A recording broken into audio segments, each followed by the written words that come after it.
নমস্কার। School service কমিশনের SLST পরীক্ষা নিয়ে গুরুত্বপূর্ণ একটা বিজ্ঞপ্তি দিয়েছে স্কুল সার্ভিস কমিশন। দেখতে পাচ্ছেন, the West Bengal central school service commission 4/7/2025 addendum to note important notice dated 24/6/2025 regarding category details. অর্থাৎ ক্যাটাগরি ডিটেলস সে একটা নোটিশ দিয়েছে school service commission in terms of order dated 26 June 2025।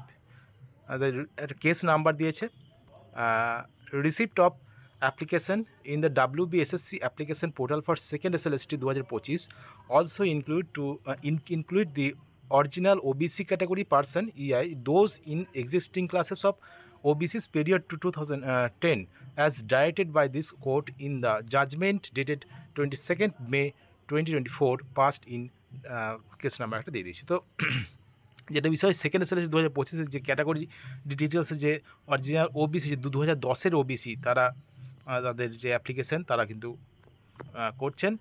করেছেন।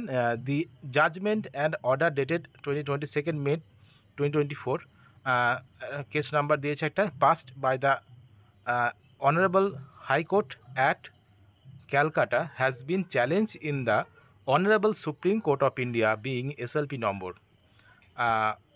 which is pending adjudication.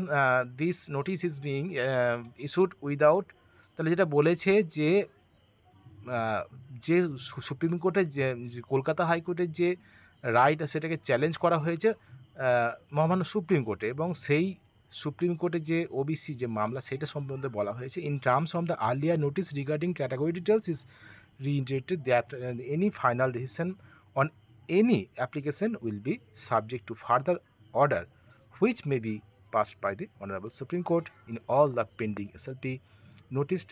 তাহলে এখানে বলেছে যে যে অনারেবল সুপ্রিম কোর্টের যে রায় হবে সেই রায়ের ওপর কিন্তু ডিপেন্ড করবে, subject to outcome of the other pending legal proceeding. তাহলে ওবিসি নিয়ে যে মামলা সুপ্রিম কোর্টে যেটা আছে সেটার যা রায় হবে সেই জাজমেন্টকে ভিত্তি করে কিন্তু এই যে সেকেন্ড এসএলএসটির যে ওবিসি সংক্রান্ত যে বিষয়টা সেটা কিন্তু নির্ভর করবে মহামান্য সুপ্রিম কোর্টের রায়ের ওপর।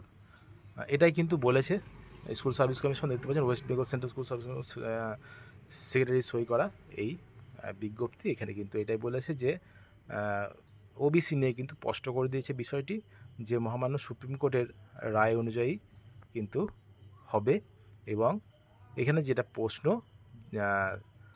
যেটা যে ওবিসিরা করতে পারবে কি পারবে না সেটা কিন্তু নির্ভর করবে মহামান্য সুপ্রিম কোর্টের রায় অনুযায়ী কারা সুযোগ পাবে কারা সুযোগ পাবে না।